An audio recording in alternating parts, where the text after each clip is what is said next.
স্বার্থপর রে, বড়ই স্বার্থপর। বুকের মাঝে জায়গা দিলে যতন কইরা ভাঙ্গে রে অন্তর। মানুষ বড়ই স্বার্থপর রে, বড়ই স্বার্থপর।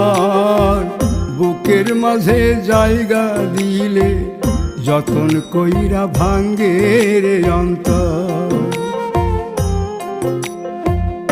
অচিনা এক জংলা পাখি যতন কইরা বুকে রাখছি, বুকের পাজর ভাঙ্গা সে যে সাজায় অন্যের ঘর রে, সাজায় অন্যের ঘর। মানুষ বড়ই